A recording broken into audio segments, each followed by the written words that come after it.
सारे वन भैया ने राम राम बे एक दकड़ी सुनावांगे बहुत बढ़िया हंसी मजाक की है सुनिए अब बताइए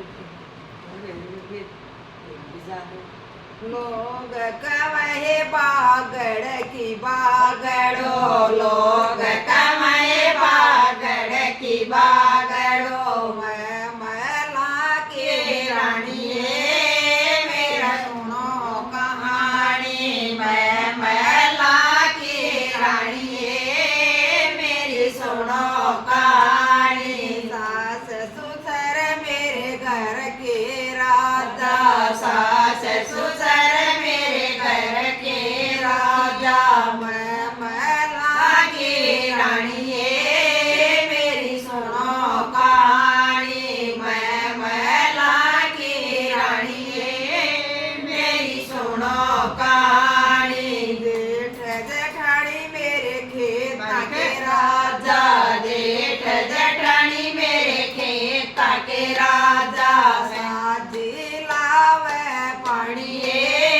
मेरी सुनो कहानी साजी लावे पानी मेरी सुनो कहानी लोग कहे बागड़ की बागड़ो लोग कहे बागड़ की बागड़ो मैं महला की रानी मेरी सुनो कहानी मैं महला की रानी मेरी सुनो कहानी देवा दो रानी तो मेरी जाव ड्यूटी पे दो रानी तो मेरी जाव ड्यूटी पे दोनों की गाड़ी नारी मेरी सुनो कहानी दोनों की गाड़ी नारी मेरी सुनो कहानी लोग कहे बागड़ की बागड़ो लोग कहे बागड़ की बागड़ो मैं महला की रानी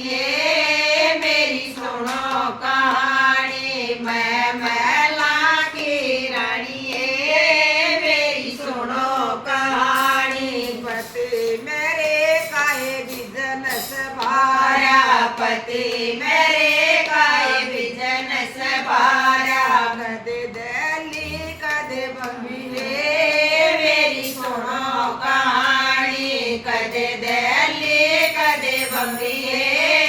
मेरी सुनो कहानी लोग कहे बागड़ की बागड़ो लोग कहे बागड़ की बागड़ो मैं महला की रानी मेरी सुनो कहानी मैं महला की रानी मेरी सुनो कहानी ननद मेरी नम सावन में बुला लो ननद मेरी नम सावन में बुला लो बढ़िया सूट जमाऊं मेरी सुनो कहानी बढ़िया सूट जमाऊं मेरी सुनो कहानी लोग कहे बागड़